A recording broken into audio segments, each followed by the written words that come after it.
Scary stuff. Kind of fits the theme today. Hey, good morning. Man, is it ever awesome? Like Russ said, it's so good to see everybody.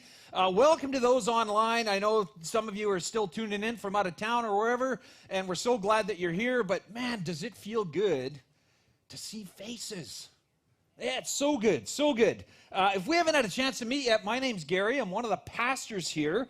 Welcome to the meeting place. And before we get started, we have two announcements that we want to make that we're really excited about, okay? Here's the first. We have hired a kids' place director. Yes. Just before the pandemic hit, we had interviewed someone, and it looked like it was a go. And then they said, no, I'm going to take another job. And we were like, oh. And then the pandemic hit. It's like, hey, we didn't need to hire anybody. Then coming out of the pandemic, it's like, we got to get a kids director. We don't have anyone. And a miraculous story about how God kind of put that all together. And we're going to go into that in another service on kickoff. But I wanted to introduce to you our new kids place director. Her name is Sylvia Thompson. She comes to us from Ontario. Her official start date. Did I hear someone here cheer for Ontario? Okay. I'm from Ontario too, but that's way back, way back.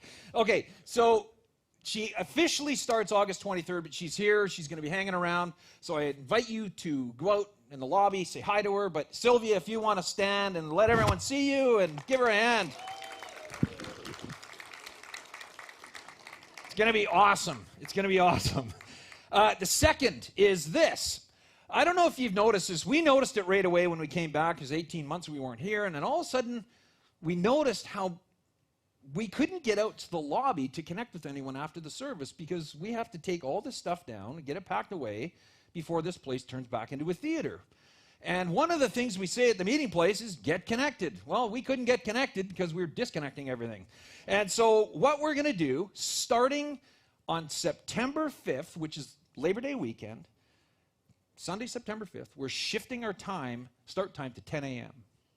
That'll get us done at 11. We'll have lots of time for everyone that's serving, whether that's in kids' place, coffee team, whatever it happens to be, to just hang out in the lobby, meet a friend, make a friend, and still have time to get back in here and convert this back to a theater.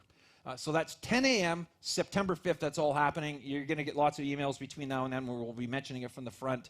So if you show up here at 10 a.m. next week, it's okay. We'll be here. We just won't be starting until 10:30. Okay, enough of that.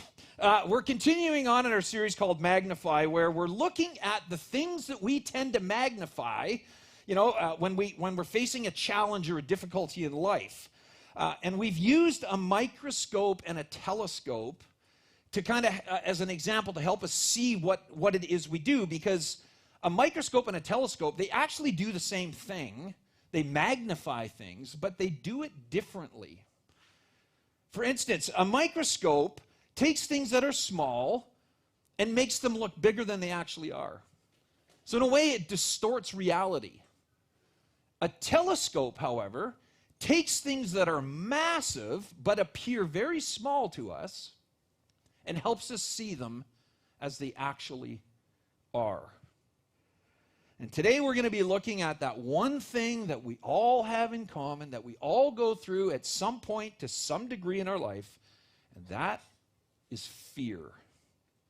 The pesky little fears, the massive fears, the everyday nagging fears that seem to be part of the human experience. Now, I don't know if you've noticed this, but one of the most repeated phrases in the Bible is this: do not be afraid, or do not fear. Here's a few examples. The Lord who created you says, do not be afraid, for I have ransomed you. I have called you by name. You are mine, so don't be afraid. Don't be afraid, for I am with you. Do not be dismayed, for I am your God. I will strengthen you, and I will help you. Do not be afraid. I command you, be strong and courageous.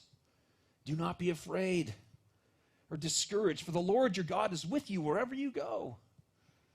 Do not be afraid. Over and over again, all through the biblical narrative, we hear that.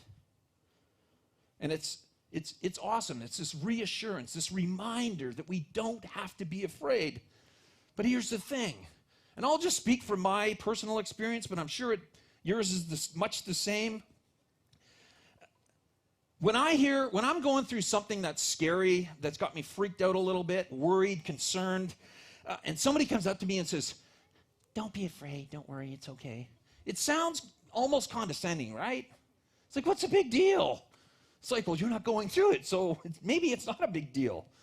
A few years ago, I shared a story with you of how my wife, after years, had decided, I should go to the doctor and have a routine physical, just get a checkup. And so she did. And about a week later, she gets a phone call from the doctor's office. "Yes, the doctor would like to see you and go over your test results." "Oh, okay. Well, when can I do that?" And they said, "Well, they're on holiday, so it'll be about 3 weeks." And so she asked the question any of us in that position would ask, is like, is there anything I should be concerned about? And she got the answer that we would all get. "Well, that's above my pay grade. I'm not at liberty to say. I'm sure everything's fine. I wouldn't be afraid. I wouldn't worry about it." Don't worry. I'm sure everything's fine. So in other words, what you're saying is you don't know for sure everything's fine. You're just taking a guess, right? And here's the thing. Even though it was my wife, Lori, who was the one that received the phone call, I was just as freaked out. I immediately started running every scenario through my head, from that's nothing to I could lose my best friend through this thing. I don't know. Thankfully, it turned out there was nothing wrong. My wife was fine. The doctor was just wanting to talk about this one thing. But man, at the time, do not be afraid. I just want to be clear for a moment here. Fearing something, being afraid of something isn't a bad thing.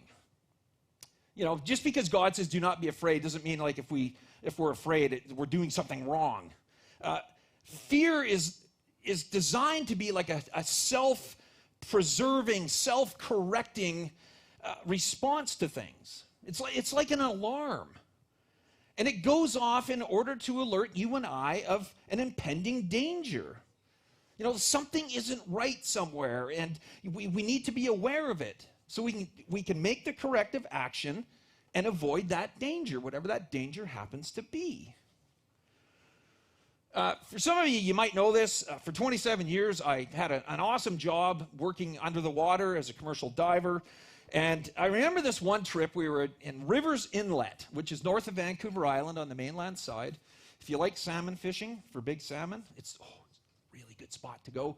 But anyway, we're there working. I'm in about 40 feet of water, minding my own business, doing something I had done for years, when all of a sudden, I felt like I was being watched. Have you ever had that feeling? You're sitting in a restaurant or a theater, or you're walking down the street and you just feel like somebody's watching you.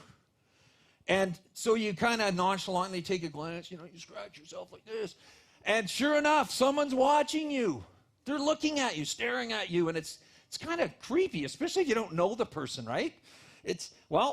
That's what was happening with me. I was just feeling like I feel like I'm being watched. And so I did the nonchalant glance, and sure enough, I was being watched by somewhere around 100 sea lions. They're just hanging around. They're kind of hanging upside down. Some of them were right side up. Some of them were on the side. But they're all looking at me. Now, I'd been around sea lions lots of times in my career. Not a big deal. But this time, something was saying to me, get out of the water and get out now. And so I'm looking at these sea lions. They're looking at me, and all of a sudden they start to dive bomb me. And so you got 1,000 pounds of blubber coming at you at 30 knots, and then the last second they turn, and I'm like, okay, I'm out of here. I get out of the water, and all of a sudden it dawned on us, oh, it's mating season. Yeah, it's mating season. And the male sea lions were kind of jockeying for position, like, hey, I'm the cool one on the block, you know. You should come to me kind of thing. And so what they do to kind of set themselves up is they fight with one another. And here's how they challenge each other to a fight. They blow bubbles. Guess what a diver does when he exhales? Blows bubbles. I'm sitting down there working away, pretty much giving them the you know what. And they're like, oh yeah, you want to go, do you, dude? And I'm like, no. Fear is it's a self-preservation. It's a correcting response. You know, something happens, the alarm goes off, you take corrective action, and the alarm stops. That's how it's supposed to work. And you know what? That's a healthy way to look at fear. But often, here's what happens. The fear alarm goes off, and we don't take the appropriate action. We just kind of push it aside. I'll be fine. It's no big deal. You know, it's going to all work out. And what happens is the alarm keeps ringing because everything isn't okay. And it keeps ringing and ringing and ringing, sometimes for days, months, even years. The alarm keeps us on edge, often with devastating effects. Doctors will explain the impact on the body, the stress that we go through from ongoing fear, using words like ulcer, migraine, fatigue. Counselors will explain the coping mechanisms that we put in place to help us combat that fear, using words like avoidance, addiction, denial, disorder. Yeah, there's this crazy device that was designed to wake you and I up in the morning. It's a great idea, but the name is terrible. It's called what? An alarm clock. What a stupid name. An alarm clock. You know, today we use our phones. We might not have a clock on our bedside table. We got our phones, and the principle's the same, right? You set the alarm, and you're off in slumberland, and all of a sudden, and it's like, time to get up. Be alarmed. Be afraid. It's another day. Now, again, the purpose of the alarm is good. It wakes us up so we can be school on time, work on time, whatever. Now, here's the thing. Once you're awake, what are you supposed to do? Turn it off. Now, I know some of you are going, no, hit the pause button. No, you're supposed to turn it off, right? Imagine for a moment if you got up and you didn't turn it off. You just got up and you carried your alarm clock with you all day long, with it going off in the background. In the shower, it's going off. Making coffee, it's going off. On your drive to work, it's going off. All day long, through your meetings, answering your emails, your conversations, it's going off. You drive home, going off. During dinner, during your time with your family at night, it's going off. That is what fear is like. It just keeps beeping incessantly. And there's this constant sense of anxiety around our relationships, our finances, our job, our health, our education. We worry about wildfires, COVID-19 variants, fourth waves, fifth waves. The alarm never stops. See? It's always there. And so it raises the question, how do you turn it off? Well, let me throw an idea out there for you to consider. Fight fear with fear. Fight fear with fear. That may sound weird or counterintuitive, almost like fight fire with fire. Can you imagine being a forest firefighter right now, lighting a backburn? Seemed kind of counterintuitive, wouldn't it? But they do it for a reason. And so hang with me for a minute, because the Bible teaches something very interesting, very surprising about fear. You know, much like the words, do not be afraid, appear over and over throughout the Bible, so too do these words. Fear the Lord. Fear of the Lord. Fear God. Here's some verses. Fear of the Lord is the beginning of knowledge. I will not answer when they cry for help, for they hated knowledge and chose not to fear the Lord. The fear of the Lord is the beginning of wisdom. God fulfills the desires of those who fear him. He hears their cries and saves them. It's interesting, isn't it? Fear the Lord?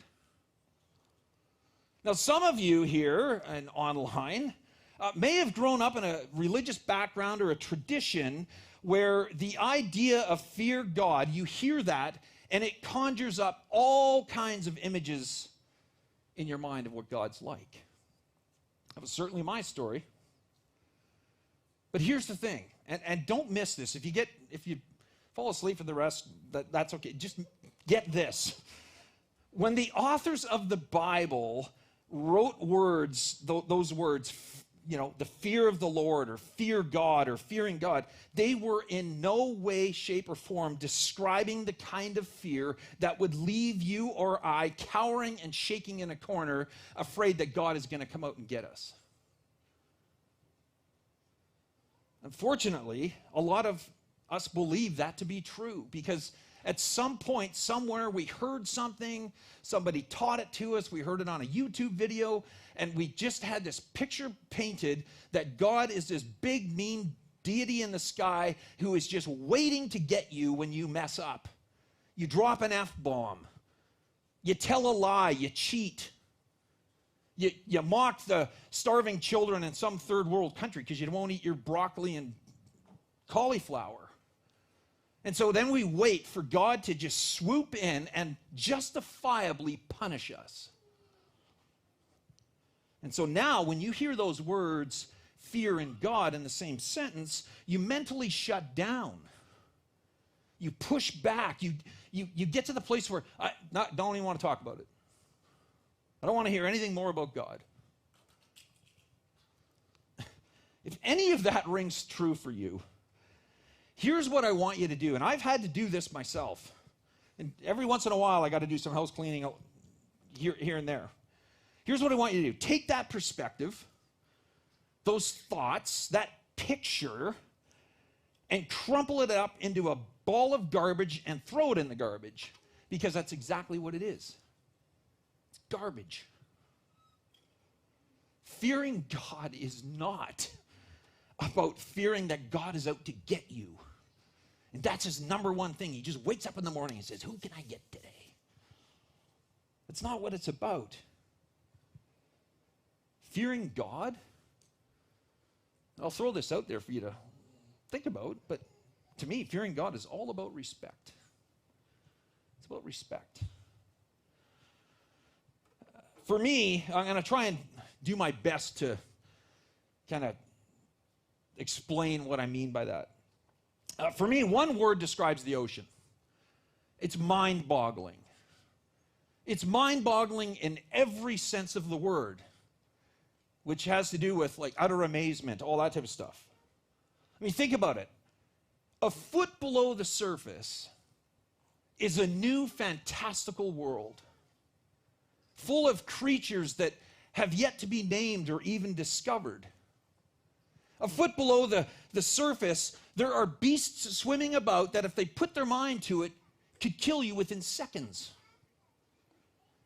A foot below the surface, there are fish so beautiful, bright, and brilliant, you would swear that they were painted with neon. If you've been on the ocean at all, and you've experienced what it has to offer, you at the same time fear the ocean. If you've been on the water as a fisherman, a kayaker, a canoer, if you've been in the water as a surfer, a swimmer, a diver, you know the beauty and the power of the ocean. And with all it has to offer, you sit there and you think, I'm going to respect the ocean because you know what it's capable of. The ocean feeds us with its bounty, provides us with joy and pleasure and enjoyment, yet with the shrug of its shoulder can kill thousands.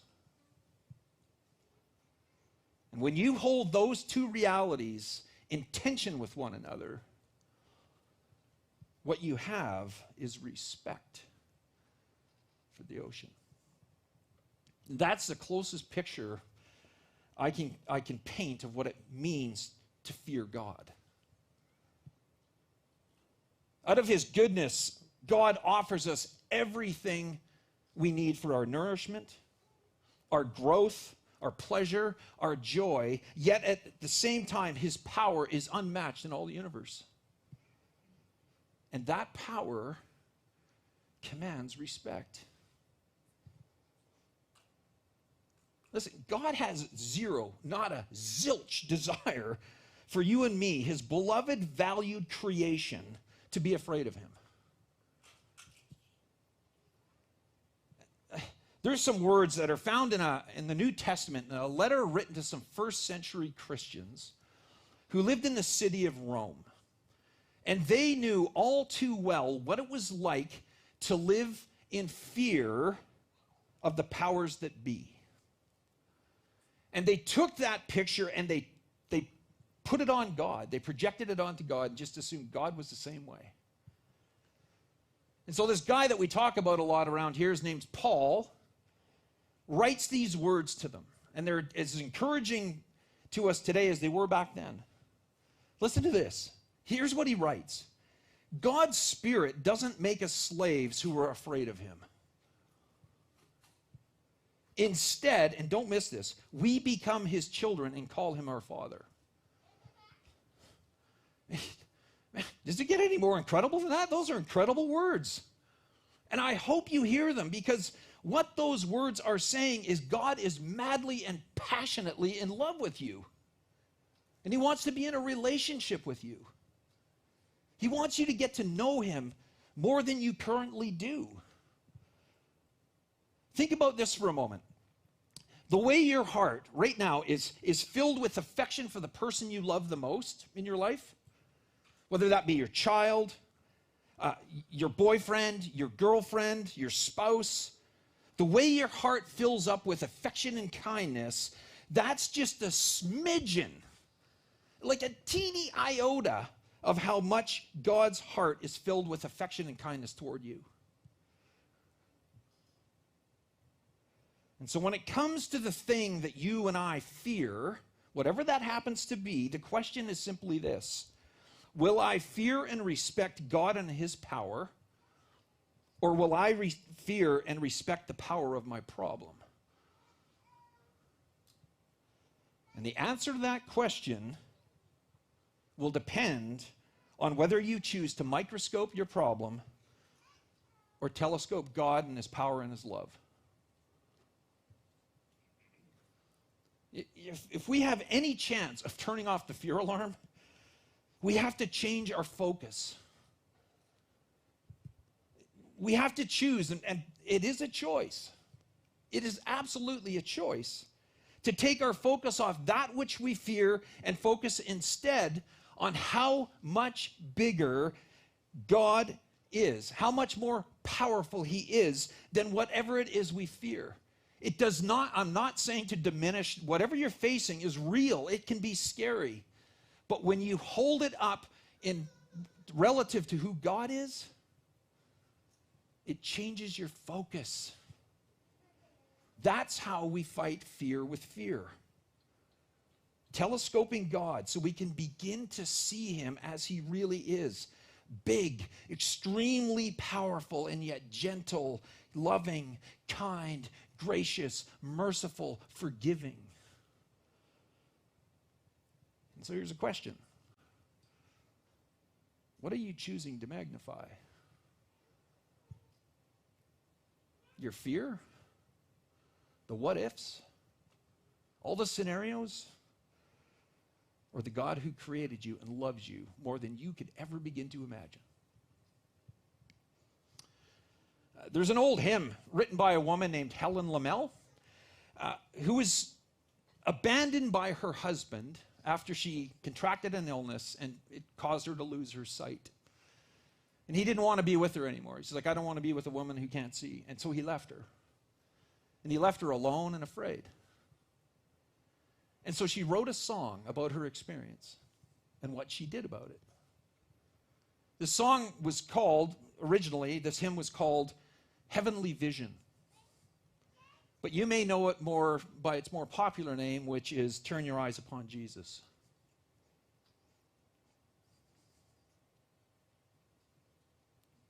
I'm going to read the first verse in the chorus.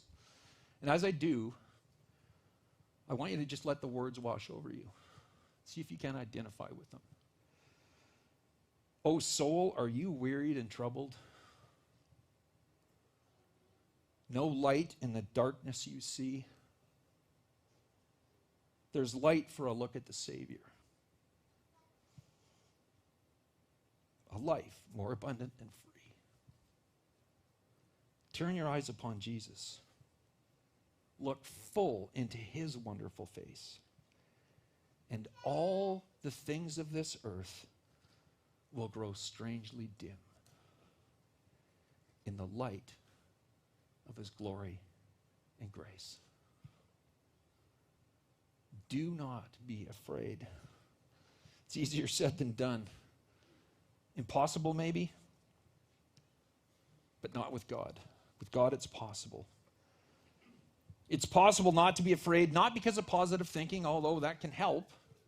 It's not possible to not be afraid because of some self-talk, some pep talk, or some self-help book. It will be possible because of the power of the living God who loves you and cares for you more than you and I could ever begin to imagine. That is at work and alive in you and in your life. And so what I want to do is I want to leave us with some words that we can use to help us telescope God when our tendency, our temptation will be to microscope whatever it is we're facing and make it bigger than it has to be.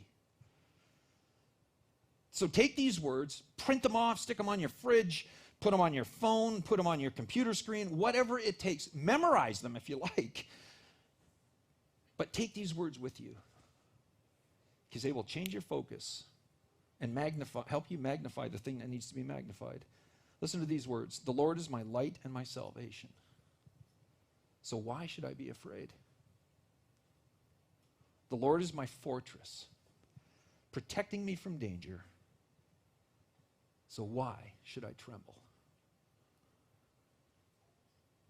I invite you to pray with me. God, we hear this phrase, we say it to people, don't be afraid. Don't be afraid. It's going to be okay. But man, when we're facing something and it's right in our face, it can be so hard.